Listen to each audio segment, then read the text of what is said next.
Bienvenidos a esta novena sesión del curso.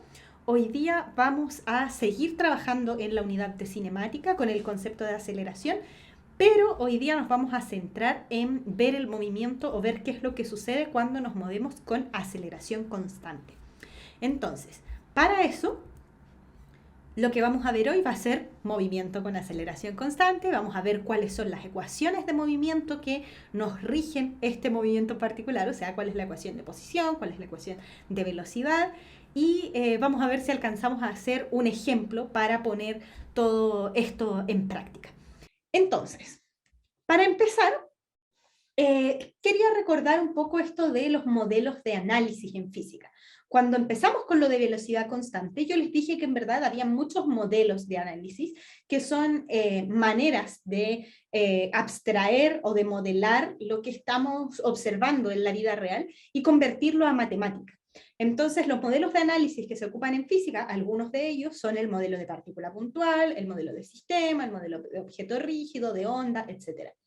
Entonces, cuando nosotros estudiamos una partícula puntual, lo que hacemos en el fondo es estudiar, por ejemplo, el movimiento de los objetos, pensando que todos los objetos son puntos. ¿Por qué? Porque aún estudiándolos como si fueran puntos, podemos hacer muchas cosas y todas las ecuaciones que encontramos son representativas del movimiento, lo cual es fantástico porque entonces si estudiamos el movimiento de una hormiga o el movimiento de Peter, eso también es válido para otros contextos y no voy a tener que hacer cálculos nuevos, sino que voy a poder ocupar los mismos. ¿Sí? Entonces, por eso es que es tan importante hacer esto de la partícula puntual. Y bueno, nosotros ya vimos qué era lo que pasaba cuando una partícula puntual se movía a velocidad constante. Hoy día, entonces, vamos a ampliar nuestro conocimiento y vamos a ver qué pasa con una partícula puntual, pero que se mueve a aceleración constante. No a velocidad constante, sino que con velocidad variable y que varía constantemente, porque eso es lo que definimos la clase pasada como aceleración, ¿sí? Como el cambio en la velocidad. Entonces, eso es lo que vamos a estudiar hoy. Vamos a ver un nuevo modelo de análisis de partículas puntuales que se mueven a aceleración constante. Entonces, si decimos aceleración, lo primero que nos tenemos que acordar es que la aceleración es un vector y por lo tanto tiene un módulo y también tiene una dirección. Entonces, cuando decimos aceleración constante, nos referimos a que permanezca completamente constante, o sea, que su módulo sea constante, pero que también lo sea su dirección. Este mismo ejercicio lo hicimos cuando vimos movimiento a velocidad constante y nos dimos cuenta que módulo constante o dirección constante podía significar cosas en el movimiento. En este caso, que la aceleración tenga un módulo constante significa que la variación en la rapidez es constante, o sea, que la variación en el módulo de la velocidad es constante.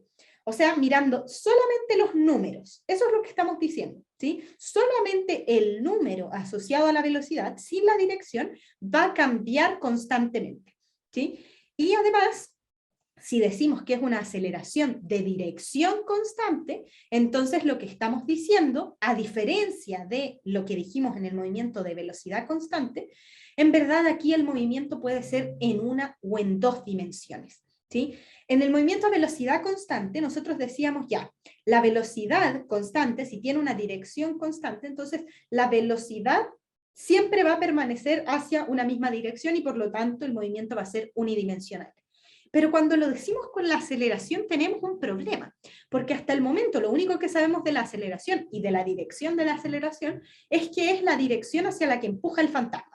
¿Sí? Esa cosa misteriosa que no sabemos de dónde salió, porque decidimos no preguntarnos las causas del movimiento. Así partimos la parte de cinemática. ¿Sí? Dijimos, vamos a estudiar el movimiento, pero haciendo un pacto de que no nos vamos a preguntar por qué las cosas se mueven. ¿Sí? Las cosas ya se están moviendo y vamos a estudiar cómo es que se mueven, pero no por qué se mueven. ¿Sí? Eso lo estamos dejando guardado para una segunda unidad. ¿Sí?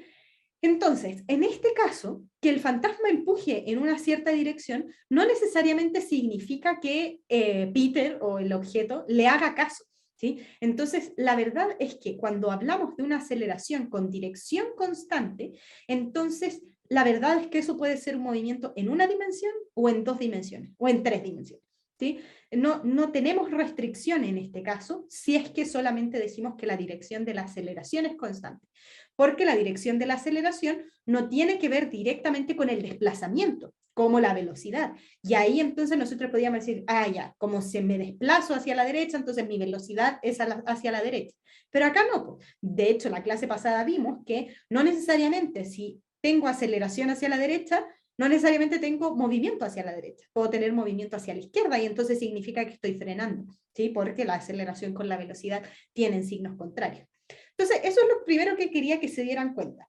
Aceleración constante significa módulo constante y dirección constante. Que el módulo sea constante significa que la rapidez está variando de manera constante, pero que la dirección sea constante no significa nada en este momento. Significa que tengo un movimiento en todas las dimensiones que se me pasen por la cabeza. Sigamos entonces. Para poder estudiar esto de la partícula aceleración constante, pensemos en el siguiente movimiento, ¿sí? Este movimiento está representado con un diagrama de movimiento. Entonces, aprovechando para que practiquemos, si es que el lunes no estaban tan despiertos, un diagrama de movimiento eran fotos sacadas para los mismos intervalos de tiempo. Por ejemplo, fotos cada un segundo. Y que luego se sobreponen una encima de la otra y entonces podemos ver cómo fue el movimiento del objeto. Es como una película en el fondo. Y si yo les muestro esto, ¿qué está haciendo Peter en este caso?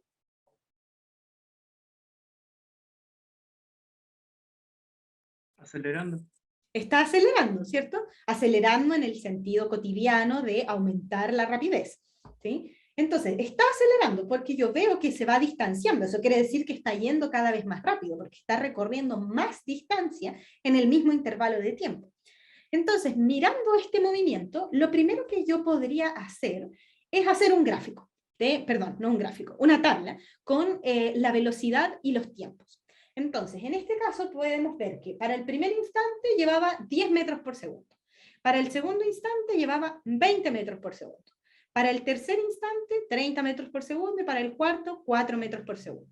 Si imaginamos que las fotos son cada un segundo, entonces tengo 0, 10 metros. 1, 20 metros por segundo. 2, 30 metros por segundo. 3, 40 metros por segundo. Y pude hacer una tabla entonces de tiempo versus velocidad. Ahora, también podríamos aprovechar de hacer tablas de todo lo demás. Entonces podríamos hacer una tabla con la aceleración, y la aceleración, en este caso con el módulo de la aceleración, sería cuánto está cambiando la rapidez. Entonces, llevábamos 10, después 20, después 30, después 40. Entonces, la verdad es que si yo miro la rapidez, puedo ver que está aumentando 10 metros por segundo cada segundo. Eso es lo que represento como 10 metros por segundo al cuadrado, porque la rapidez está aumentando en 10 metros por segundo cada segundo, por eso el segundo al cuadrado.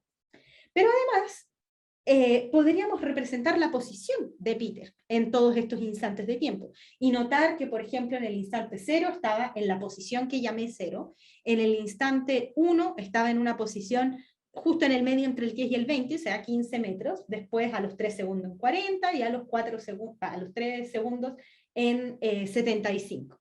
Y así entonces tener todas las posiciones en el tiempo para este movimiento. Entonces, aquí estamos estudiando al tiro los 3 conceptos que hemos trabajado: posición, velocidad y aceleración. Pero los tenemos en tablas, y nosotros sabemos que esto también lo podemos representar de otras maneras. Entonces veamos cómo serían los gráficos de esto. Lo único que hice fue transformar las tablas a gráficos. Entonces, en el caso de la velocidad, en el 0 partía en 10, después 20, 30, 40. Va aumentando constantemente. Eso es lo que veo como una línea recta en el gráfico. Para la aceleración, teníamos que siempre era 10 metros por segundo cuadrado, por lo tanto me queda una línea constante. Y para el tiempo, entonces me queda una forma rara, ¿sí? O sea, no es una recta, no es una recta horizontal, no es una recta perfectamente en diagonal, es una figura extraña, que no sabemos a priori qué es, ¿sí? ¿Alguna idea de qué podría ser esto? ¿A qué se asemeja de las funciones que han visto en matemáticas? Constante. Una parábola. Estamos en el gráfico de posición, pregunto, ¿sí? Una parábola. Una parábola, ¿cierto, José Pablo?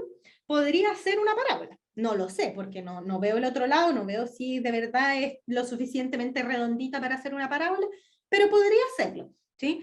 Podría ser también una exponencial, quizás la estamos viendo desde muy cerca, pero también hay un crecimiento que no es una línea recta. Entonces, a priori no sabemos bien qué forma es, pero podríamos tener algunas hipótesis, ¿sí? Lo que sabemos es que no es una función constante, porque no es horizontal, y no es una función lineal, porque no es una línea recta que aumente constantemente. ¿Sí? De hecho, si nos devolvemos a ver las tablas, podemos ver que no aumenta constantemente. De hecho, entre 0 y 1 segundo pasó de 0 a 15, o sea, un aumento de 15 metros en la posición, pero después pasó de 15 metros a 40 metros. ¿Sí? Entonces ahí tengo de 15 a 40, 15, 25. Entonces había aumentado 15 en la posición, después 25, pero después pasa de 40 a 75, que esos son 35 lugares más. Entonces, la verdad es que tampoco el aumento es constante. Entonces, por eso es que cuando lo llevo a la gráfica no me queda una función lineal. ¿Sí? Entonces, si nosotros nos centramos ahora en el gráfico de velocidad en el tiempo, vamos a poder hacer algunas deducciones que nos permitan llegar a las ecuaciones de posición. Ah, dime. ¿Alguien tiene una duda? ¿Alguien habló? ¿No? Escuché que alguien habló. Bueno, entonces, si vemos el gráfico de velocidad en el tiempo, podemos empezar a analizarlo para hacer algunas deducciones que nos permitan encontrar las funciones detrás de esto, para poder escribir esto de manera algebraica, todas las ecuaciones que estén asociadas a este movimiento. Entonces, lo primero es que observamos que si la partícula se mueve a aceleración constante, su aceleración instantánea en cualquier instante es igual a la aceleración media durante dicho intervalo.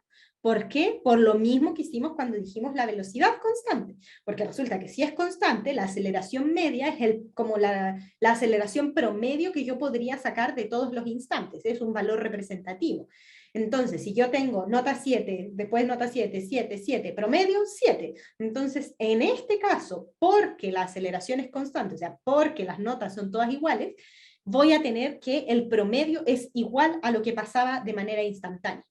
Eso es lo que voy a poder escribir algebraicamente como que la aceleración con la flechita arriba no tiene subíndice, así que estoy hablando de la instantánea, es igual a la aceleración media, que es la que sí tiene el subíndice. Solo porque estamos hablando de que la aceleración es constante.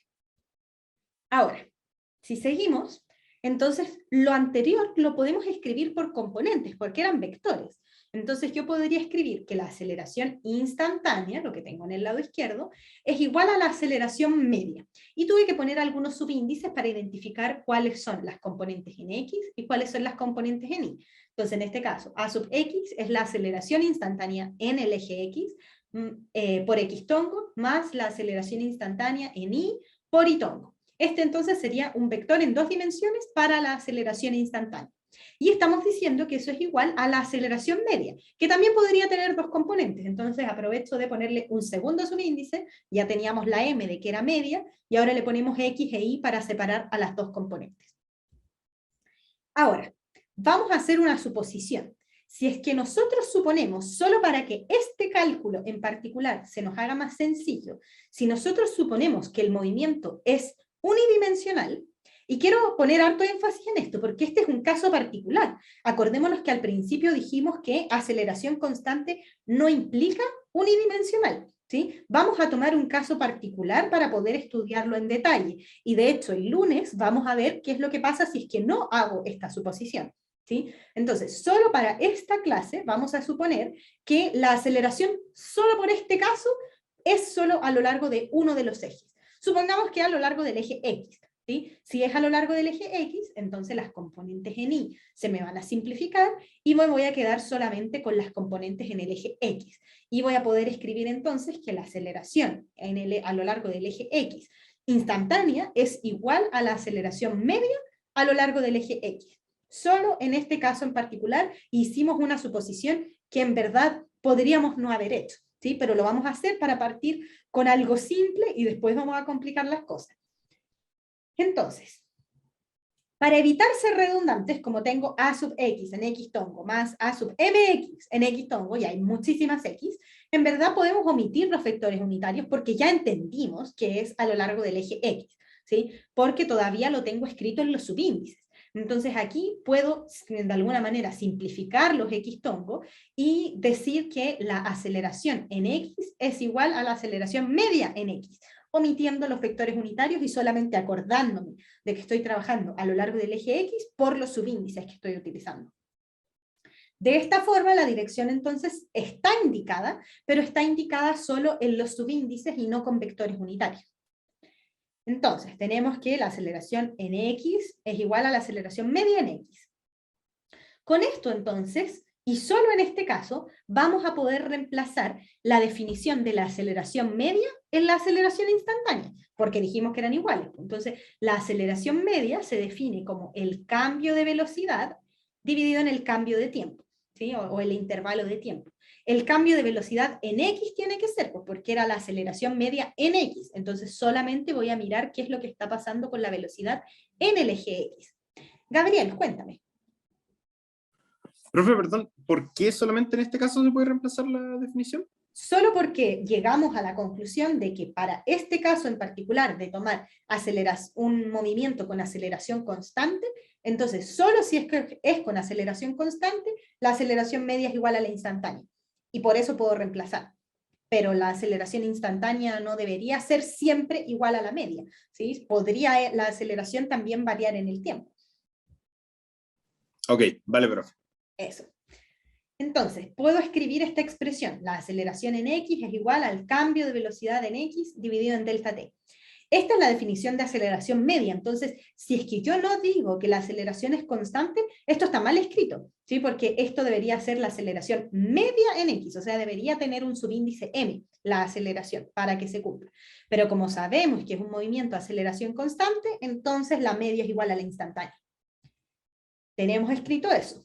Pero entonces ahora tomemos valores en el gráfico, ¿sí? Y si en el gráfico yo tomo el instante 0 y un instante de tiempo t cualquiera, entonces yo sé que la velocidad en el instante 0 lo puedo escribir como una función, la velocidad en x para el instante 0, bx de 0, ¿sí? Como una función, no es que esté multiplicando por 0, ¿sí? Porque si no eso sería todo 0.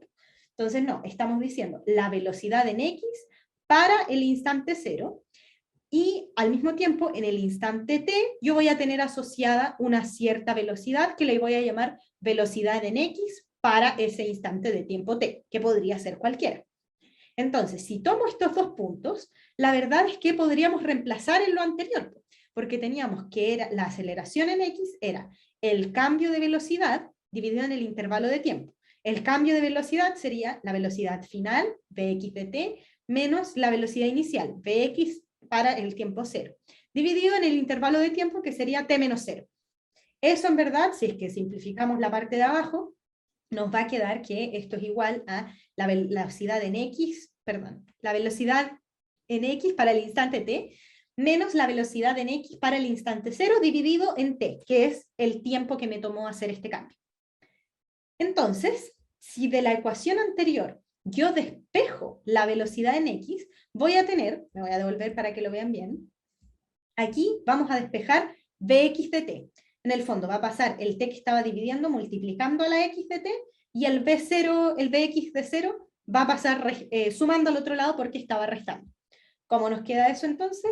Nos va a quedar que la velocidad en x para un cierto instante de tiempo t cualquiera es igual a la velocidad en x para el instante inicial más la aceleración en x por el tiempo. Ahora, si hacemos un pequeño cambio para no abusar de la notación, entonces aquí podríamos reemplazar la velocidad en x del instante 0 como vx0, o sea, como que es la velocidad inicial a lo largo del eje x, ¿sí? Y lo pongo en el subíndice para que no me queden tantos paréntesis, ¿sí? Entonces, si hago ese cambio, entonces podríamos escribir bx de t como bx0 más ax de t. Y esta ecuación es lo que vamos a conocer como la ecuación de velocidad en el tiempo para una partícula a aceleración constante, pero con un apellido, porque es con aceleración constante a lo largo del eje X, ¿sí? Podría ser a lo largo del eje Y también, pero a lo largo de una dimensión, ¿sí? Esta es la ecuación que nos sirve para una dimensión. El lunes vamos a ver que en verdad podemos generalizar esto un poquito más, ¿sí?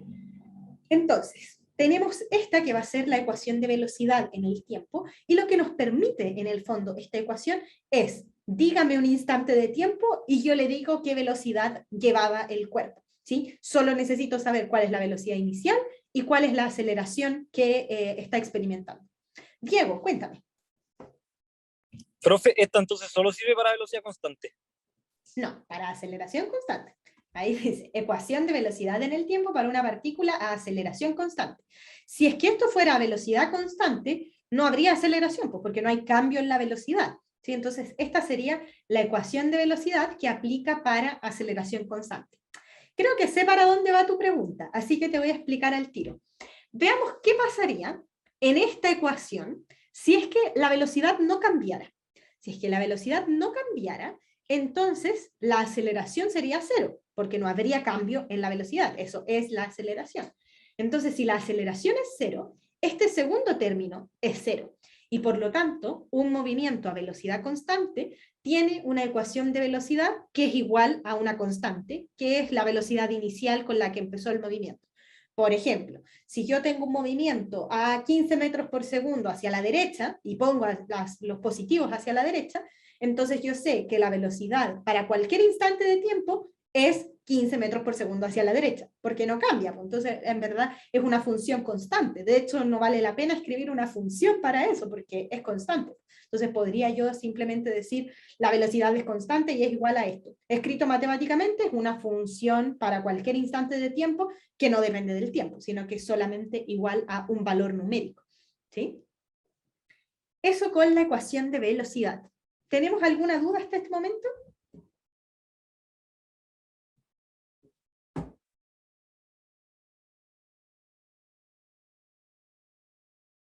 ¿Dudas? No, profe. Gracias por la respuesta.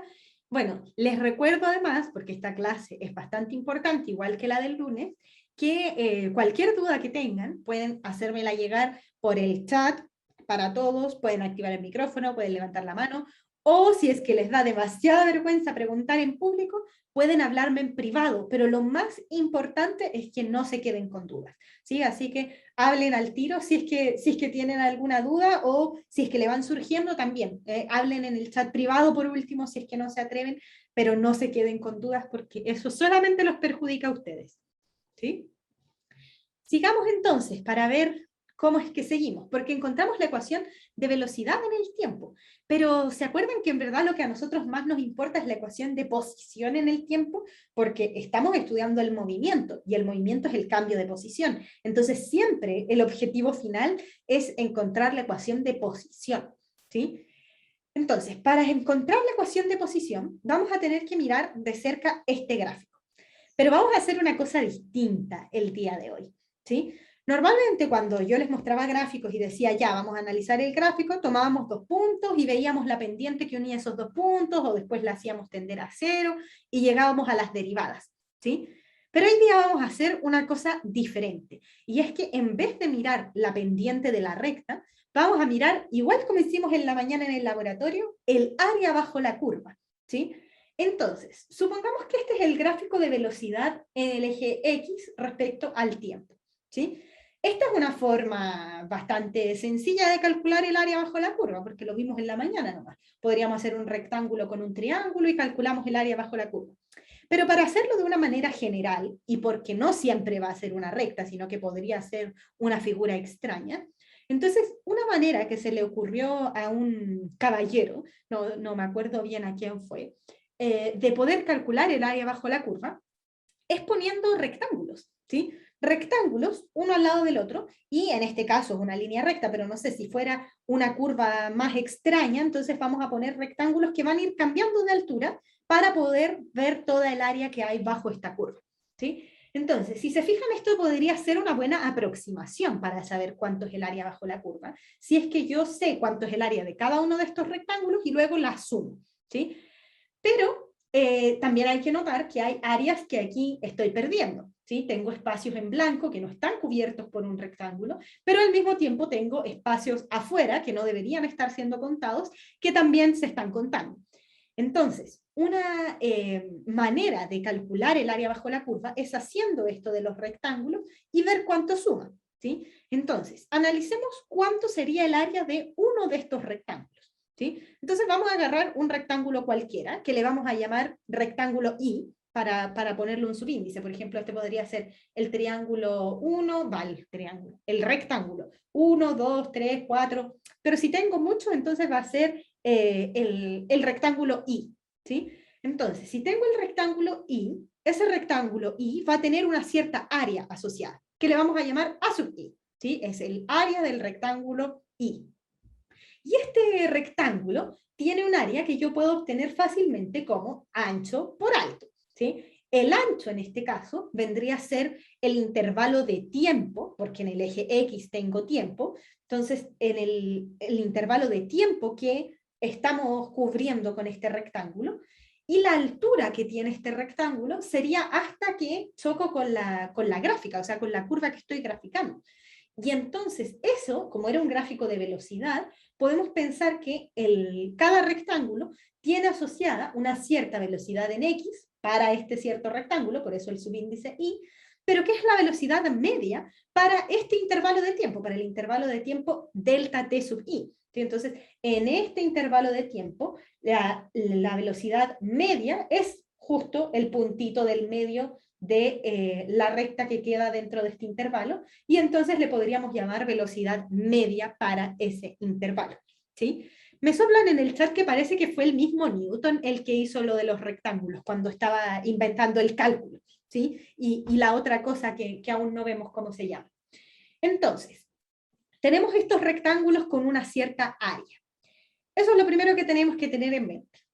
Entonces, el área A sub I de cada uno de los n rectángulos que yo tenga se representa como la velocidad media por el intervalo de tiempo, la velocidad media para ese intervalo, ¿sí? Y en el eje X, porque estamos viendo solo un movimiento a lo largo del eje X.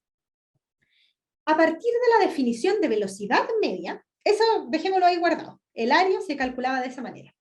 A partir de la velocidad media, yo sé que la velocidad media para un cierto intervalo de tiempo se calcula como el cambio de posición que tuve en ese intervalo dividido en el cambio de tiempo que hubo, o el intervalo de tiempo que hubo, ¿sí? Entonces, en verdad, a partir de esta definición de velocidad media, yo podría despejar la posición, o el cambio de posición, o el desplazamiento. ¿Sí? Entonces, en este caso, si yo despejo el desplazamiento, llego a que el desplazamiento para este pequeño intervalo I se calcula como la velocidad media en I por el delta de tiempo.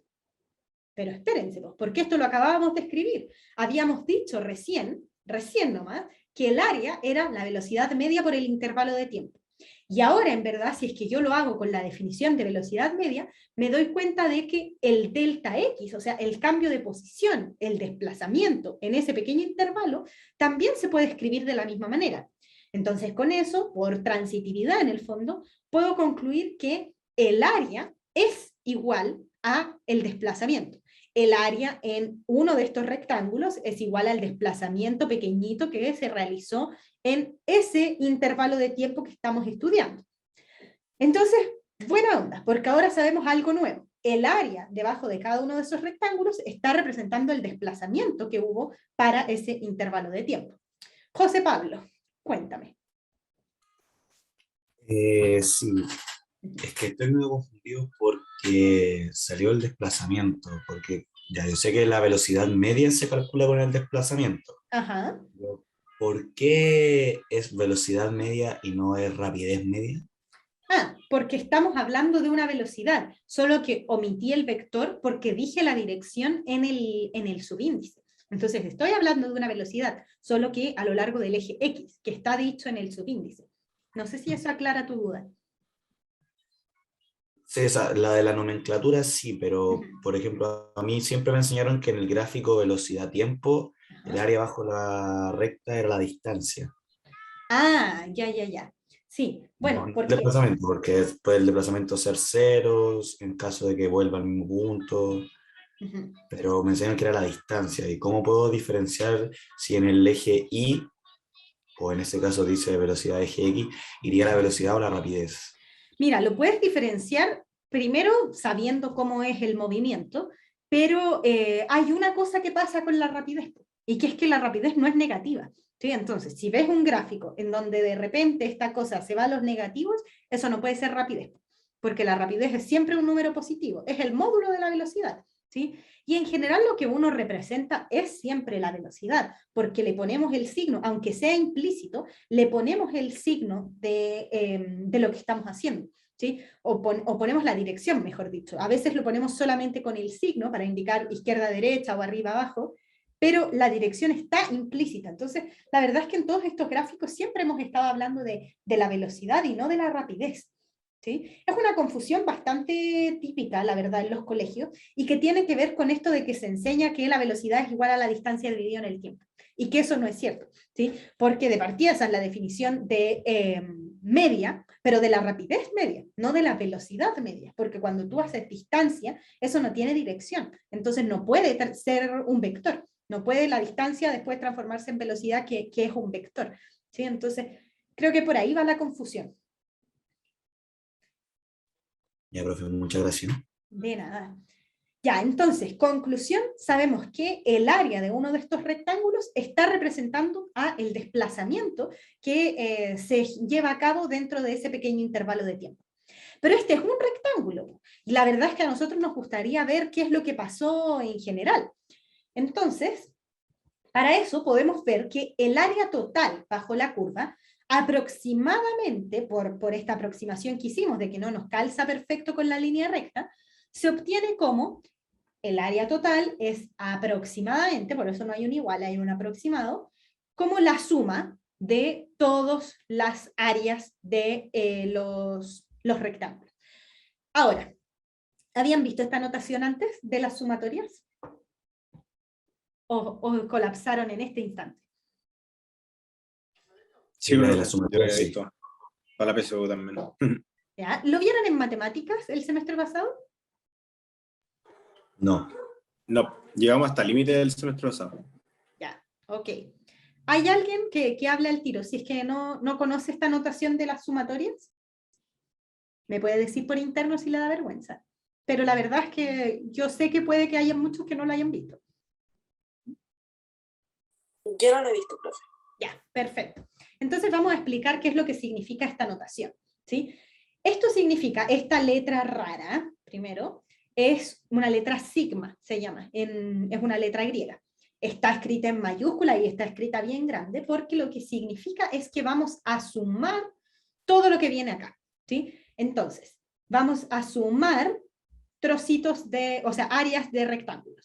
El A sub I era el rectángulo I, un rectángulo cualquiera. Entonces, lo que estamos diciendo con esto que le ponemos arriba a la sumatoria es que vamos a sumar desde el rectángulo A sub 1, o sea, cambiando la I por un 1, hasta el último rectángulo que es el que tiene el subíndice n asociado. ¿Sí? Entonces vamos a sumar A1, A2, A3, A4, A5, a n, ¿sí? Hasta que lleguemos a todos los rectángulos. Entonces, eso es lo que estamos diciendo acá, que el área total va a ser la suma de todas las áreas de los rectángulos chiquititos. Y al mismo tiempo sabíamos que las áreas eran los desplazamientos, entonces podemos ver que el área total va a ser la suma de todos los desplazamientos que se generaron. Entonces, ¿eso qué nos dice del área total? ¿Qué va a estar representando el área total si es la suma de todos los mini desplazamientos? El ¿El movimiento. movimiento o no? ¿El desplazamiento total? Ahí sí, ¿ya? El desplazamiento total, que equivale a el movimiento, pero en el fondo, para ocupar las palabras rigurosamente correctas, estaríamos diciendo que el área total es el desplazamiento total, porque es la suma de todos los mini desplazamientos. Como lo hicimos cuando vimos este ejemplo de Peter que iba a dejar el pedido al Plaza Egaña, ahí nosotros queríamos ver el desplazamiento total y lo que hicimos fue sumar todos los pedacitos de desplazamiento, y eso nos dio desplazamiento total. Entonces, en este caso, podemos decir al mismo tiempo, como el desplazamiento sabíamos que se expresaba como la velocidad por el intervalo de tiempo, podemos decir que el área total entonces es la suma de las velocidades multiplicadas por los intervalos de tiempo. ¿Sí? Eso es lo que decía. Eso era lo que significaba el delta X que habíamos escrito al principio. Pueden devolverse a mirar, pero ya lo habíamos escrito de esta manera. Entonces, si el área total es igual a esa suma aproximadamente, entonces si yo lo quiero calcular de manera exacta, si yo quiero que esto me quede perfecto, entonces lo que yo tengo que hacer para tener una mejor aproximación es hacer los rectángulos cada vez más flacos. Porque si hago rectángulos cada vez más flacos, entonces esas áreas que se estaban perdiendo antes y las que se estaban ganando van a ser cada vez más pequeñas. Entonces me voy a aproximar lo más posible a la curva perfecta. Entonces, si yo tomo el límite cuando los intervalos de tiempo tienden a 0, entonces el área que voy a obtener va a ser la perfecta. Y en este caso, entonces, podríamos escribir que el área total es igual, ahora sin aproximarlo, a el límite, cuando el intervalo tiende a 0, de la suma de todas las áreas. Toda esta cosa fea que está escrita acá, en verdad es la suma de todas las áreas, porque b sub x por el delta t es desplazamiento, que al mismo tiempo era el área de uno de los rectángulos, entonces sumar todas las áreas de los rectángulos es lo que está diciendo esto, y estamos diciendo que lo sume, pero con rectángulos chiquititos, con rectángulos que tengan un ancho que tienda a 0. Eso es lo que estamos diciendo, y eso es igual al área total. Fin de lo que teníamos que decir. Profe, ¿Sí? tengo una duda, pero es como con respecto a la velocidad y todo eso. ¿Ya? Siempre que yo quiera sacar velocidad instantánea es con el límite, ¿cierto? Sí. Y cuando quiero sacar velocidad media es el desplazamiento, el intervalo del desplazamiento dividido en el intervalo del tiempo. Sí. Ya. Exactamente. ¿Ya? Cuando es la velocidad media no se mete el límite, ni la derivada, nada de eso. No, nada de eso. Eso es para calcular la instantánea. ¿Sí? Porque hacíamos tender el intervalo a 0 para que sea algo instantáneo, porque algo instantáneo es algo que pasa en un corto intervalo de tiempo, ¿sí? Entonces por eso hacemos que el límite del intervalo de tiempo tienda a 0, para que sea muy pequeñito el intervalo de tiempo que pasó entre una cosa y otra. Ya, perfecto. ¿Sí? Gracias. Sí. Ya, entonces, el área total es igual a este límite, al límite de esta suma. Entonces, esto equivale a decir, cuando yo digo el límite, cuando los intervalos tienden a 0, de una suma de cosas, eso es lo mismo que escribir la integral. Momento emocionante en sus vidas, ¿sí? No sé si habían visto esto, yo creo que no, en matemáticas, ¿sí? Aún no. Aún no, ¿sí? Entonces yo se los quería mostrar porque yo quería tener el placer de enseñarles eso. No.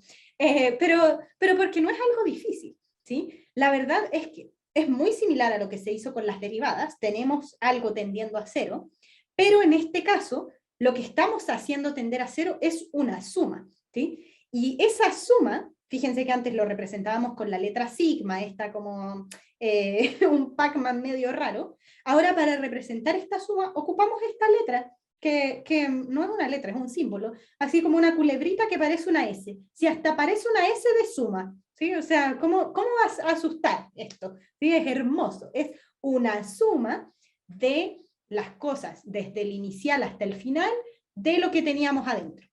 Ahora, no es exactamente igual a lo que teníamos adentro de la suma. Fijémonos que acá teníamos la velocidad media en X para un cierto intervalo de tiempo por el intervalo de tiempo.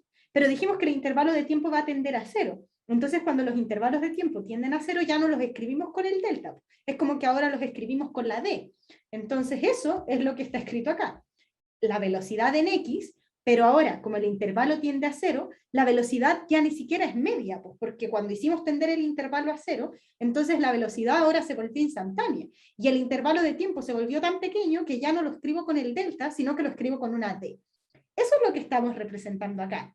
Ahora, yo no les he pedido que hagan ninguna integral, solo se las estoy mostrando para que lo conozcan y vean cómo es que se escribe todo esto. Ahora, como además habíamos dicho que cada uno de las áreas era igual a un pedacito de desplazamiento, podemos concluir además que el área total es igual al desplazamiento total, tal como lo habíamos conversado recién. Entonces, en verdad aquí, en vez de escribir área total, yo podría escribir desplazamiento. Entonces, anotemos eso. El área total bajo la curva corresponde entonces al desplazamiento, al delta X, que es todo el desplazamiento. Y eso se va a escribir como la sumatoria de cosas infinitesimalmente pequeñas, o sea, la integral, de la velocidad respecto del tiempo, ¿sí? Desde el intervalo inicial, o sea, desde el tiempo inicial hasta el tiempo final. Tengo que cubrir todo el intervalo. Eso es lo que estoy diciendo. Voy a sumar desde que empieza el tiempo hasta que termina el tiempo. Lo puedo hacer entre tiempos cualquiera, entonces no necesariamente tengo que partir en el cero. Puedo tomar este como el tiempo inicial y este como el tiempo final, y entonces voy a tener que calcular el área bajo la curva de ese pedacito así como rectángulo más triángulo, como los que calculábamos en la mañana en el laboratorio. Pero esta es la manera formal de escribir esto, y se las tenía que mostrar, porque si no, no les mostré toda la física, ¿sí? Pero para que no se asusten, en el curso no les vamos a pedir que ustedes calculen integrales, porque entendemos que aún no lo han visto en matemáticas, ¿sí? Entonces, por eso es que solamente se las estoy mostrando, y necesito que lo entiendan durante este momento, para que entiendan de dónde salen las cosas, pero no les voy a pedir que ustedes lo calculen, ¿sí? Entonces, si además, José Pablo, me devuelvo. Profe, ¿qué significa una integral? Una sumatoria Porque de cosas pequeñitas, una sumatoria de áreas pequeñitas. una como sumatoria de límites. No, es como el límite de la suma cuando las áreas son ultra delgadas. Eso es lo que estamos diciendo. No Wow, sé si se ya. entiende. Poco, Es harto para pero- digerir. ¿Sí? Es como que tomáramos estas áreas y las hiciéramos cada vez más flacas, ¿sí? Y si sumamos puros rectangulitos muy, muy flacos, eso es lo que representamos con la integral. ¿Sí? Ya, Eso es todo. gracias. Hay que digerirlo con tiempo, ¿sí? El lunes yo creo que les voy a mostrar una animación para que entiendan bien qué es lo que estamos haciendo con esto, ¿sí? Gabriel, cuéntame. Gabriel, ¿estás con la manito levantada?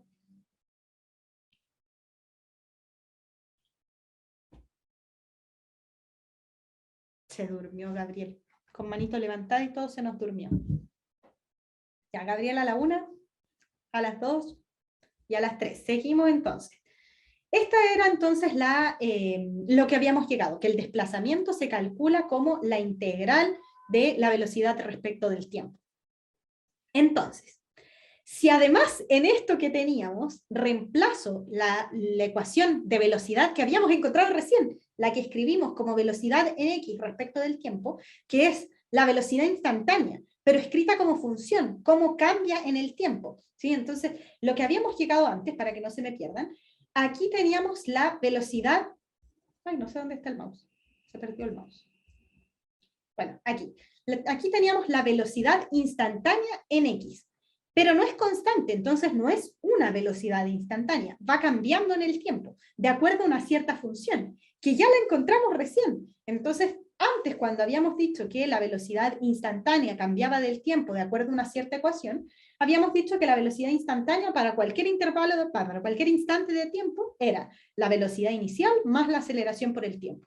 Reemplazo eso acá, ¿sí? Y me va a quedar entonces que el desplazamiento total es igual a la integral de esta cosa, ¿sí? Respecto del tiempo.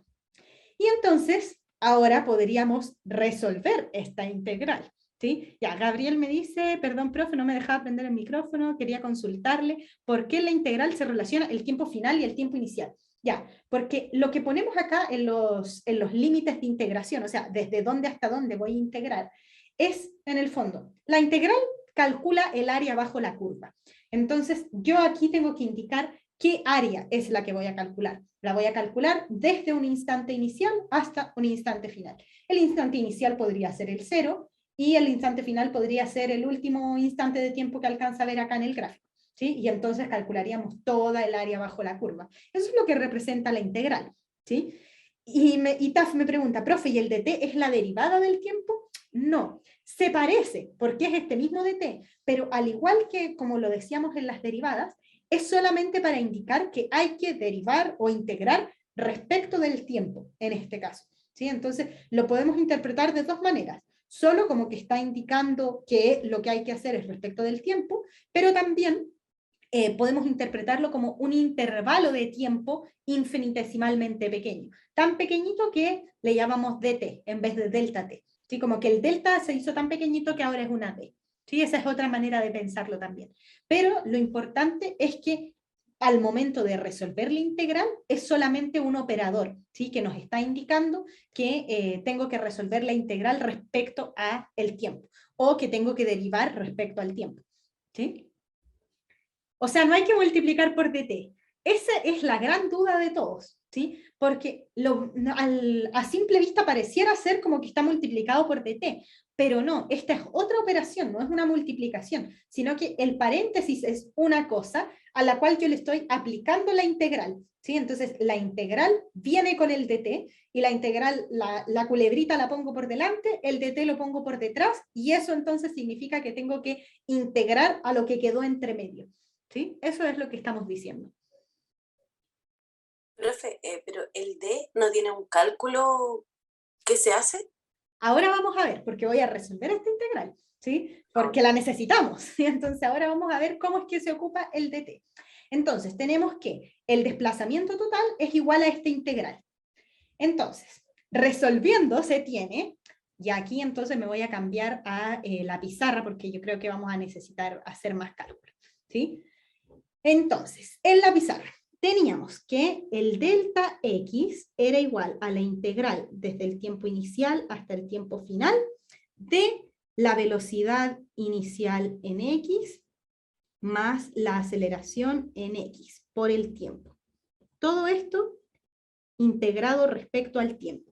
Eso es lo que teníamos, ¿sí? ¿Sí? Entonces, ese dt sería como la unidad, por decirlo así.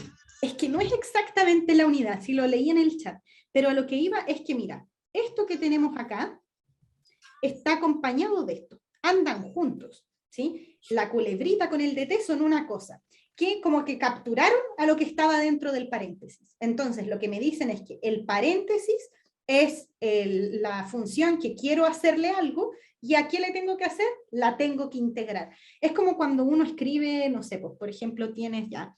Ya como la comilla arriba de la derivada. Como la comilla arriba de la derivada, ¿sí? Es como cuando yo tengo esto y digo ya, voy a elevar al cuadrado, ¿sí? Y lo que hago es entonces aplicarle a ambos lados el cuadrado. Entonces, aplico el cuadrado, ¿sí? Esta es una nueva operación. Elevar al cuadrado es una operación, multiplicar por 2 es una operación, dividir por 3 es una operación, integrar es una operación, ¿sí? Que la estamos aplicando al paréntesis. Y solo que cuando la escribo, no se escribe así, pues paréntesis, paréntesis al cuadrado, sino que se escribe colita desde TI hasta TF con el dt al final. Pero todo eso es la integral. ¿Sí? Perfecto, ahí se entiende, profe. Veamos entonces cómo queda esta cosa. Entonces, tenemos que resolver esta integral. ¿Cómo lo hacemos? Entonces, voy a recordar algunas cosas de las derivadas, porque una de las cosas que tienen que saber para entender todo esto es que la derivada es la operación inversa de la integral, o dicho de otra manera, la integral es la operación inversa a la derivada, ¿sí? Tal como multiplicar y dividir son operaciones inversas, la derivada con la integral son operaciones inversas. Entonces, si yo derivo algo y después lo integro, llego a lo mismo, ¿sí? Eso es lo que tenemos que saber. Entonces, recordemos algunas cosas. Recordemos. Si yo tengo f de x igual a una constante por x elevado a la n, ¿cómo se escribe la derivada de esta función? Sería an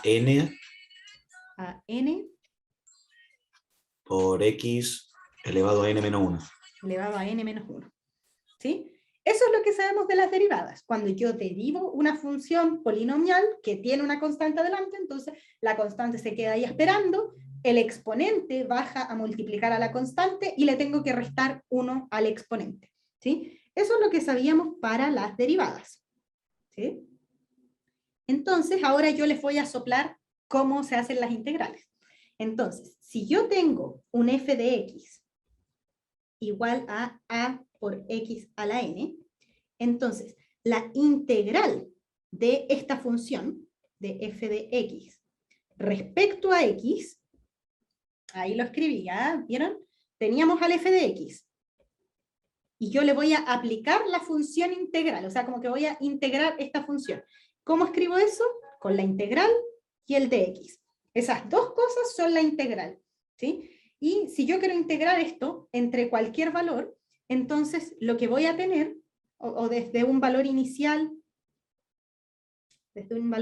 a un valor final, entonces lo que voy a tener que hacer en este caso es, espérense, voy a volver a anotar esto así, a por x a la n de x. Eso es lo que queremos evaluar. Y como lo estoy haciendo en x, puedo anotar desde una x inicial hasta una x final. Si yo quiero resolver esta integral, entonces esto se hace de la siguiente manera. La integral de xf hasta la x inicial de ax a la n de x es, la constante se queda afuera, el x se le suma 1 al exponente y divido por lo que me quedó. ¡Chan! ¿A qué me refiero con esto? Fíjense que es todo lo contrario a la derivada, ¿sí? En la derivada, ¿qué hacíamos? Primero bajábamos el exponente y después le restábamos 1. Aquí vamos a hacer los pasos contrarios. Entonces, lo último que hicimos fue restarle 1 al exponente. Aquí lo que vamos a hacer es que le vamos a sumar 1, ¿sí? Y en vez de pasarlo multiplicando, lo voy a pasar dividiendo. Eso es integral. Eso es todo lo que tienen que saber, ¿sí? Y la constante espera afuerita, igual que como lo habíamos hecho antes, ¿sí? Esto es la operación que tenemos que hacer cuando integramos, pero con un detalle más. Y es que como se hace entre un instante inicial y un instante final, después yo voy a tener que evaluar en un instante inicial y en un instante final. Ya vamos a ver qué significa eso. Por ahora, lo que tienen que tener en claro es que si yo quiero integrar algo, entonces en vez de restarle 1 al exponente y multiplicar por lo que quedó, yo le sumo 1 al exponente y divido por el exponente que quedó, ¿sí? Entonces, volvamos a lo que teníamos que hacer. Teníamos entonces la integral desde un tiempo inicial hasta un tiempo final de el b0x más ax por t dt. Eso es lo que teníamos, ¿sí? Primera cosa que también podemos hacer, al igual que se hacía con las derivadas, es que si yo tengo una integral de una suma, eso es la suma de las integrales. Entonces yo podría escribir esto como el tiempo inicial hasta el tiempo final de la primera cosa, b0x de x, más la integral desde el tiempo inicial hasta el tiempo final de la x por t de t. ¿Sí? En el fondo tenía los dos términos y los separé en dos integrales. Y la integral con el dt quedan acompañando a ambos, porque acordémonos que todo eso es la integral. Profe, ¿no sería dt donde puso dx? Cierto. Ahí sí, gracias por el arreglo, ¿sí? Entonces, estamos integrando respecto al tiempo. Entonces, tenemos esta integral. Ahora podemos empezar a resolver de acuerdo a las reglas que les di. Si es que no se entiende qué es lo que vamos a hacer con la primera integral, miremos que aquí no hay t. Entonces, lo que yo tenía que hacer era buscar la x, o buscar respecto a lo que estoy integrando, y sumarle 1 al exponente. Aquí no está la t. Podríamos pensar que está, pero que está elevado a 0. Entonces, como que está multiplicado por 1. ¿Sí? Entonces, podríamos pensar que la t estaba ahí, pero que no la podíamos ver porque en verdad estaba omitida al ser un 1.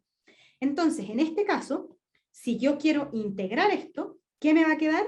Me va a quedar el b0x, que es la constante, por t, porque ahora va a aparecer, pues teníamos que sumarle 1 al exponente. Entonces, antes estaba 0, ahora le sumo 1, me va a quedar elevado a 1, dividido en 1. Resolví esa integral. Lo único que me falta es evaluar entre el tiempo inicial y el tiempo final. Más, y ahora voy a resolver la otra integral. La otra integral también tenía una constante, el a sub x, que va a quedar ahí esperando. Pero aquí la t sí estaba, y estaba elevada a 1. Entonces, si la integro, ¿cómo me va a quedar? Atrévanse a ver. por Como t al cuadrado ¿Ya? partido por 2. Partido por 2. José Pablo, por favor, démosle todo un aplauso. José Pablo acaba de hacer la primera integral de su vida, ¿sí? Acabas de integrar, José Pablo, eso hiciste, ¿sí? Entonces tenemos t cuadrado dividido en 2. Y esto todavía lo tenemos que evaluar entre un tiempo inicial y un tiempo final. Pero ya lo resolvimos, ¿sí? Entonces, eso era lo que teníamos que hacer. Resolvimos la integral. Súper, ya. Y además a todo... ¿Sí? Yo no entendí por qué en la primera como que sacó un T Saqué de un la té nada. de... Sí, lo saqué así de la nada, ¿cierto? Bueno, porque resulta que lo que nosotros sabemos es que para integrar le tengo que sumar 1 al exponente. Pero aquí la t no estaba, ¿sí? Entonces, la manera de pensar dónde estaba la t es pensar que aquí había un multiplicado por 1 y que ese 1 en verdad era un t elevado a 0. Como que estaba la t, pero estaba elevada a 0, y por eso era un 1, y porque era un 1 no lo escribíamos, ¿sí? Pero la integral me dice, súmele 1 al exponente y divida por lo que le quedó. Entonces me va a quedar un t elevado a 0 más 1, que es t, y aquí apareció, dividido en 1. Eso es lo que dice la operación de la integral. Entonces por eso es que apareció la t. Pero, ¿por qué eligió una T? Porque esa era la variable respecto a la cual yo estaba integrando. Aquí me decían que era respecto a el tiempo, ¿sí? Ah, ya. ¿Sí? Ya, Si sí, decía de X, entonces pongo una X, ¿sí? Ah, ya. Ya, vale. Eso. Ya. Entonces, ahora lo único que nos falta es evaluar, y aquí les explico a qué me refiero con evaluar. Evaluar significa hacer el final menos el inicial, hacer el delta, ¿sí? Entonces aquí me va a quedar B0X evaluado en el tiempo final, dividido en 1, que ya no lo voy a escribir más. Así que me va a quedar B0X por TF, pero a esto además le tengo que restar lo mismo, pero ahora cambiando el T por un T inicial. Eso significa evaluar, ¿sí? Cuando yo evalúo la función en el TF y le resto cuando la evalúo en el tiempo inicial. Eso es lo que significa. Y tenemos que hacer lo mismo entonces para el AX. Me va a quedar AX por el tiempo final al cuadrado dividido en 2, más AX por el tiempo, perdón, menos AX por el tiempo inicial al cuadrado dividido en 2. Y ahora sí que ya casi terminamos. Voy a ordenar solamente esto. Y aquí podría yo entonces factorizar por el Bx, y me va a quedar TF menos TI, más, y aquí puedo factorizar por AX medios, me va a quedar TF cuadrado menos TI cuadrado. ¿Sí? Y esto entonces es igual al delta X. Eso es lo que calculamos. Pero, en verdad aquí yo podría abreviar hartas cosas. Primero, si tomo el tiempo inicial como 0, o sea, siempre parto tomando el tiempo inicial en lo que pasó en el 0, y además tomo un tiempo final como un tiempo cualquiera t, entonces voy a poder escribir este delta x como P0x t menos 0, así que no me queda nada escrito, por AX medios por el t al cuadrado. ¿Sí? Tenemos eso. Lo voy a copiar, porque voy a hacer el último cambio. ¿Sí? Y teniendo esto, entonces, me voy a cambiar de hoja y voy a hacer el último cambio, a ver si me lo siguen. ¿Sí? ¿Qué significa el delta X? El delta X significa una posición final menos una posición inicial. Eso es igual a lo que me va quedando, más AX medios de t al cuadrado. Y entonces si yo aquí reordeno la posición final, me queda igual a la posición inicial más B0x de t más la aceleración en x medios por t al cuadrado. Y la posición final en el fondo, sabemos que la posición final es en verdad la posición que yo tengo en el instante de tiempo final, que la llamamos t. O sea, esto es igual a eso, pero al mismo tiempo a la posición... lo explico de nuevo.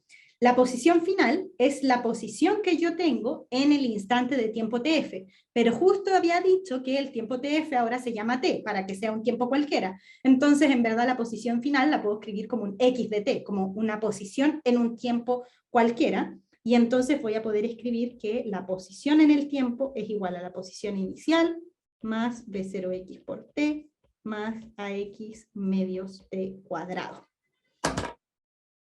Se acabó. ¡Guau! Dice Elizabeth. ¿Sí? Profe, ¿en serio Entonces, la demostración de la ecuación de itinerario era con integrales? ajá, ¿sí? Entonces me devuelvo al Power y veamos si es que lo hicimos bien. Entonces, resolviendo la integral, bueno, me queda eso evaluado, que ya lo hicimos, y si evalúo los tiempos dados, lo reordeno, si tomo el TI igual a 0 y el TF igual a T, tal como les dije, entonces vamos a llegar a esta ecuación, que es la ecuación más épica del mundo, que es la ecuación de posición en el tiempo para una partícula a aceleración constante a lo largo del eje X. Lo hicimos. Entonces, chicos, de todo esto, para que no se me asusten y para que no empiecen a explotar, como me dicen en el chat, de todo esto lo que yo necesito es que lo entiendan, ¿sí? De que entiendan de que esta ecuación salió de una integral, de cuando integramos el área bajo la curva en un gráfico de velocidad en el tiempo. Eso fue lo que hicimos y llegamos a esta ecuación. Si ustedes no pueden hacer los pasos uno por uno, no importa, porque todavía no han aprendido a integrar. Pero si me lograron seguir lo que yo estaba haciendo, objetivo cumplido, ¿sí? Entonces, esta es una de las ecuaciones más importantes que vamos a utilizar en el curso. Por ahora está hecha solo a lo largo del eje X. Ojo con eso, ¿sí? Esto es para un movimiento en una sola dimensión, ¿sí? Entonces nos falta generalizar esto un poquito más, pero como era harto para digerir, lo vamos a hacer el lunes, ¿sí? Entonces, ahora les voy a dar el recreo, y a la vuelta del recreo vamos a ver un ejemplo de cómo utilizar esta ecuación, ¿ya? Para que lo dijeran bien y ahí puedan ver si es que les queda alguna duda. Nos vemos entonces en 10 minutos.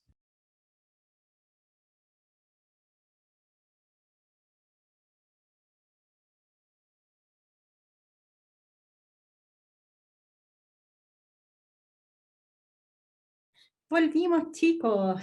Ya, hoy día tuve en la votación un 50-50 entre los perdidos y los que habían entendido todo. La verdad es que yo me lo esperaba, porque con esto de las integrales yo sabía que se iban a asustar. Pero solo quiero insistir en que durante el curso nosotros nunca les vamos a pedir que ustedes hagan una integral, porque sabemos que no lo han aprendido aún, ¿sí? Solo necesitaba que me pudieran seguir para que entendieran de dónde salió la ecuación que vamos a estar utilizando, ¿sí? Solo eso. Y entonces, en este segundo bloque, que está muy cortito en verdad, nos quedan como 15 minutos, vamos a ver si alcanzamos a hacer todo un ejemplo o al menos a haberlo empezado, ¿sí? Entonces, ejemplo número 12. ¿Sí? En este ejemplo número 12 les tengo que presentar un nuevo personaje, ¿sí? Así que tenemos una carrera hasta el semáforo y la pregunta es ¿quién va a ganar? ¿Sí? Entonces, tenemos un sistema de referencia ya establecido, el 0 en el punto de partida, los positivos hacia el semáforo, por eso es que se le pone la flechita solamente hacia el semáforo, porque para allá están los positivos, y hay una distancia de 50 metros entre el punto de partida y el semáforo. Esos son todos los datos que sabemos, y la pregunta es ¿quién va a ganar? Pero nos faltan los datos de los personajes. Entonces, primer personaje, Peter, que ya lo conocíamos, pero lo que sabemos de Peter en este caso es que la velocidad máxima que puede alcanzar es 12,5 metros por segundo y la aceleración que puede llevar a cabo es de 0,8 metros por segundo al cuadrado. Este es Peter en su moto. Y por otra parte, les presento a Bruno. Bruno es el amigo de Peter, o su rival, no sé cómo lo queremos ver. Bruno no trabaja en Rappi, pues trabaja en la competencia, trabaja en Uber Eats, ¿sí? Entonces, cualquier similitud con la realidad es una mera coincidencia, insisto en eso, ¿no? Nada de copyrights aquí, no. Entonces, Bruno anda en bici, no anda en moto, y por lo mismo, su velocidad máxima que puede alcanzar es más baja, es de 10 metros por segundo, no de 12,5 como el de Peter, y lo que sí es que tiene mayor aceleración, 2,5 metros por segundo al cuadrado. Y en esto yo creo que necesito que saquen sus experiencias. No sé si han andado en bici lo suficiente para saber esto, pero una de las cosas que yo me he fijado siendo ciclista es que cuando uno parte en el semáforo, muchas veces las bicis parten antes. O sea, parten, a pesar de que parten al mismo tiempo, logran avanzar un montón antes de que los autos las alcancen. ¿Sí? Y eso tiene que ver con que tienen mayor aceleración, pueden partir más rápido, pasar de 0 a una cierta velocidad en menos tiempo. Por eso es que Bruno tiene una aceleración mayor que Peter, ¿sí? Porque Bruno va en bici y Peter va en moto. Pero después, una vez que alcanzan la velocidad máxima, entonces los autos pasan a Bruno, porque en bici uno es mucho más lento que la velocidad máxima que podrían alcanzar los autos. ¿A alguien le ha pasado eso que yo acabo de contar, de que los autos como que uno les saca ventaja del semáforo y después te alcanzan? Que hablen los ciclistas, a ver. ¿O no tenemos ciclistas? A veces pasa, dice Agustín, cuando uno está atento, claro, tenemos que partir al mismo tiempo. Uh-huh. ¿Alguien más, algún otro ciclista que pueda atestiguar que esto sucede en la realidad? Fíjense para la próxima, ¿eh? Ya, José Pablo dice sí pasa. ¿Ya? Ya, le vamos a creer a José Pablo entonces que esto es lo que sucede, y para los que no se han fijado, los invito a que la próxima vez que anden en bici se fijen. Entonces, dados esos datos, vamos a ver cómo es que se haría esto para ver quién va a ganar, dadas estas aceleraciones y velocidades máximas. Entonces, cambiémonos a la pizarra. Ay, espérenme. Ahora sí, que me había desaparecido. Entonces, en este caso, lo que tenemos que analizar primero es si en este tramo entre 0 y 50 metros, Peter y Bruno van a alcanzar su velocidad máxima, porque ellos aceleran con una cierta frecuencia, o sea, con una cierta razón. Nosotros vemos que la aceleración para Peter era de 0,8 metros por segundo al cuadrado. Eso quiere decir que en cada segundo que pasa, él aumenta su velocidad en 0,8 metros por segundo. O sea, parto en 0, después tengo 0,8, después tengo 1,6 metros por segundo, después tengo 2,4 metros por segundo. Y así, va aumentando de 0,8 en 0,8. Y lo que queremos saber es si entonces Peter llega a su velocidad máxima de 12,5 metros por segundo dentro de este tramo, de aquí al semáforo. ¿Sí? Entonces voy a partir anotando los datos que sabemos. ¿Sí? Entonces, los datos es que para Peter Peter tiene una velocidad máxima que le vamos a poner al tiro nombre. A esta le vamos a llamar P sub P, porque es de Peter, máxima. Es la máxima velocidad que puede llevar Peter, que en este caso es la máxima rapidez, porque lo voy a anotar sin vector, es de 12,5 metros por segundo. Y al mismo tiempo vemos que la aceleración de Peter es de 0,8 metros por segundo cuadrado. Y para Bruno, entonces, cambian los valores. En el caso de Bruno, tenemos que la velocidad máxima de Bruno es de 10 metros, sí, ahí está, es de 10 metros por segundo, y la aceleración que puede experimentar Bruno es de 2,5 metros por segundo cuadrado. ¿Sí? Entonces experimenta harta más aceleración que lo que hacía Peter. ¿Sí? Entonces, si tenemos estos valores, lo primero que nos podríamos preguntar es, ¿alcanzan la velocidad máxima antes del semáforo?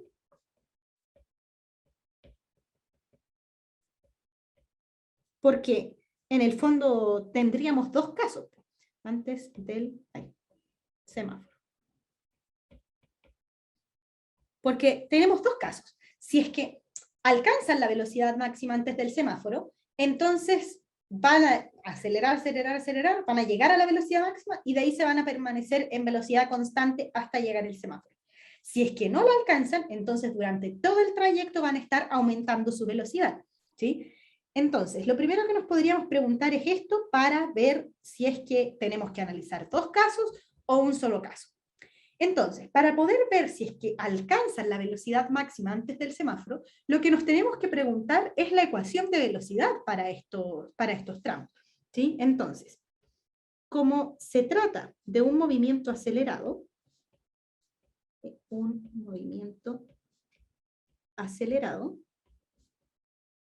sabemos que, entonces, para Peter,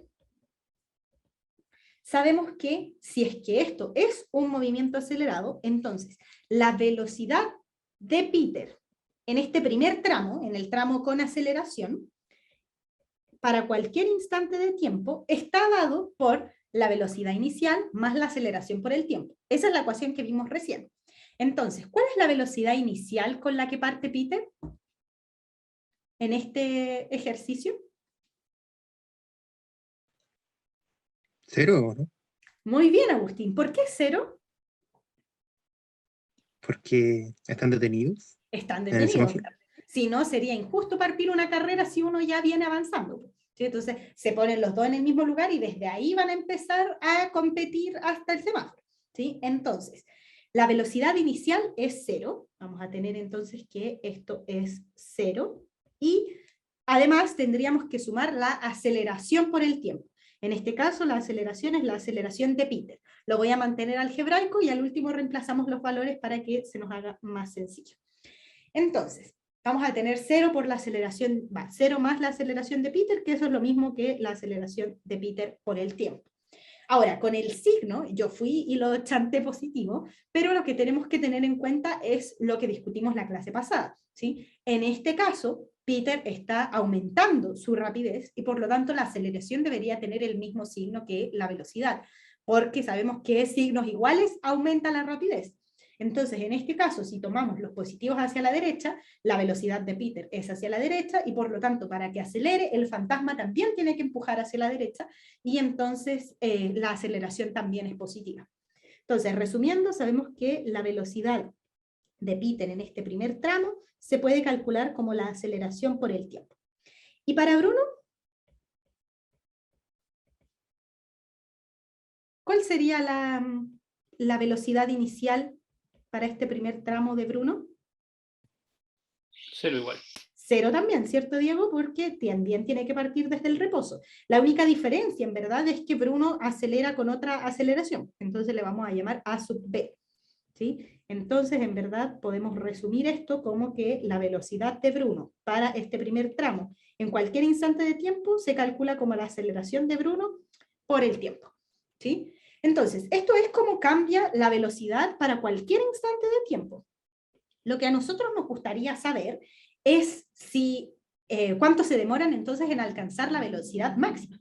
Entonces, sea TP máximo y TV máximo, los instantes en los que Peter y Bruno alcanzan su velocidad máxima. ¿Cómo podría escribir yo esto entonces? Porque yo sé cuánto es la velocidad máxima, pero ¿cómo puedo escribirlo en la ecuación? A ver si alguien se atreve.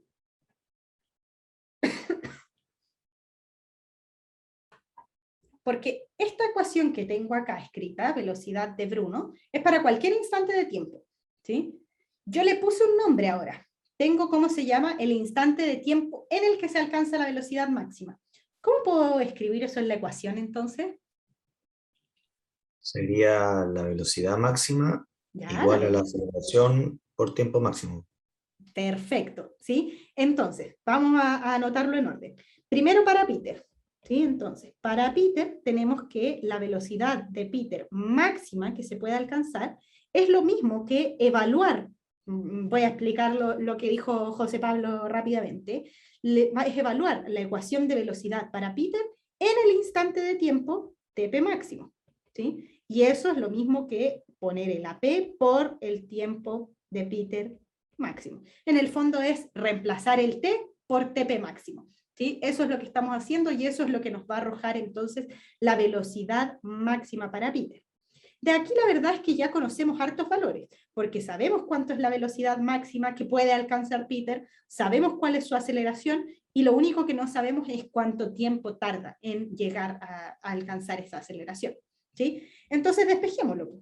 Sabemos al tiro aquí que TP máximo se podría obtener como BP máximo dividido en AP, ¿sí? O sea, si yo divido la velocidad máxima en la aceleración, voy a tener cuánto es el tiempo que tarda en alcanzar la rapidez máxima. Peter, ¿sí? Pero la verdad es que esto mismo puedo hacerlo para Bruno, porque las ecuaciones son iguales. Entonces puedo hacer esto mismo para Bruno y llegar a que la velocidad máxima de Bruno es lo mismo que evaluar en su ecuación de velocidad el tiempo máximo, o sea, A de Bruno por el tiempo de Bruno máximo, y entonces el tiempo que tarda Bruno en alcanzar la velocidad máxima sería la rapidez que alcanza, la máxima rapidez con la que se puede desplazar, dividido en su aceleración.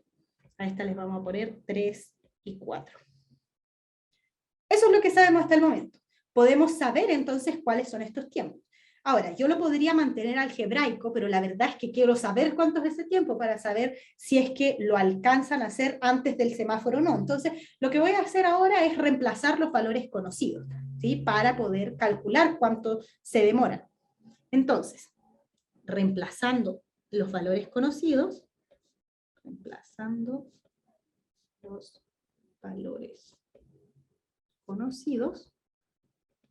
vamos a tener que el tiempo que tarda Peter en alcanzar su rapidez máxima es la velocidad máxima de Peter dividida en su aceleración, o sea, 12,5 dividido en 0,8. 12,5 metros por segundo dividido en 0,8 metros dividido segundo al cuadrado. Si se fijan aquí, las unidades calzan porque se simplifican los metros, se nos simplifica uno de los segundos, entonces nos queda dividido segundo, que eso es lo mismo que multiplicar, y 12,5 dividido en 0,8, hagámoslo en la calculadora, 12,5 dividido en 0,8, me da exactamente 15,625 segundos. ¿Sí? No agregué decimales extra, me da 15,625. Quiero aclarar eso, da exactamente ese valor. Entonces, tenemos el tiempo que tarda Peter en alcanzar su rapidez máxima y podríamos calcular también el de Bruno, que en el caso de Bruno, la rapidez máxima que alcanza es 10 metros por segundo dividido en 2,5. Entonces, 10 metros por segundo dividido en 2,5 metros por segundo al cuadrado. Esto sería 10 dividido en 2,5, que es 4. Entonces, 4 segundos es lo que tarda Bruno en alcanzar la velocidad máxima. Perfecto, sabemos cuánto se demoran, pero no sé, ¿y dónde estaba Peter y Bruno en estos instantes? Porque quizás ya habían pasado el semáforo después de 4 segundos, o quizás no. Entonces, ¿cómo podemos saber dónde estaban en estos instantes de tiempo cada uno de los personajes? Usando estos tiempos y reemplazarlo en la ecuación que integramos. En la ecuación que integramos. ¿Qué nos decía esa ecuación? Nos mostraba la posición final en cualquier instante de tiempo. Perfecto, y eso es lo que necesitamos saber, pues necesitamos saber dónde estaban, o sea, cuál era la posición que tenían. Entonces, veamos dónde estaban en estos instantes. Entonces, para Peter, la ecuación de posición de Peter, ¿cómo sería? La ecuación de Peter en este primer tramo. ¿Quién me la dice? Mírenla bien y la escribimos. Con esto termino, no había mirado la hora. Va a ser la posición inicial, que es 0. Ya, la posición inicial que es 0. más la velocidad máxima, supongo, ¿Máxima o inicial? inicial, porque Inicial. aquí la fórmula dice 0. ¿Ya? La fórmula tiene un subcero, ¿cierto? Entonces eso Sí. quiere decir que es la velocidad inicial. ¿La velocidad con la que parte es la velocidad máxima o no? No, No, ¿cierto? Hoy no sé quién más habló, Agustín parece. No es lo mismo, ¿sí? ¿Cuánto es la velocidad inicial? 0. Es 0 también, entonces me queda 0 metros por segundo por el tiempo, más, ¿y qué sigue? La aceleración Ya, la aceleración de Peter, partida por 2 por el tiempo al cuadrado. partido por 2 por el tiempo al cuadrado, ¿sí? Eso es lo que nos dice la ecuación. Entonces, en verdad, si lo reescribo rápidamente, me queda que la ecuación de posición para Peter en cualquier instante de tiempo es solamente AP dividido en 2 por el tiempo al cuadrado, ¿sí? Y rápidamente para Bruno, para que dejemos anotadas estas dos ecuaciones y las ocupemos la próxima clase. ¿Cómo sería la ecuación de posición para Bruno en este instante de tiempo? O sea, para cualquier instante de tiempo. La aceleración de Bruno partido por 2 por el tiempo al cuadrado. Perfecto, porque es exactamente lo mismo que para Peter, ¿sí? Entonces, la posición inicial también es 0, la velocidad inicial también es 0, y lo único que sobrevive es la aceleración, que es la de Bruno, dividido en 2 por el tiempo al cuadrado, ¿sí? Entonces, dejemos anotaditas estas ecuaciones porque la próxima clase vamos a partir la clase retomando este ejemplo y viendo quién es el que gana esta carrera, ¿sí? Entonces, solamente para cerrar la clase, hoy día vimos movimiento a aceleración constante, vimos qué es lo que pasa cuando nos movemos con la misma aceleración, dedujimos las ecuaciones de movimiento, en este caso, la ecuación de velocidad y la ecuación de posición, y alcanzamos a ver el inicio de un ejemplo con aceleración constante. Así que eso, chicos, muchas gracias por haber venido y nos estamos viendo el lunes. Que estén muy bien.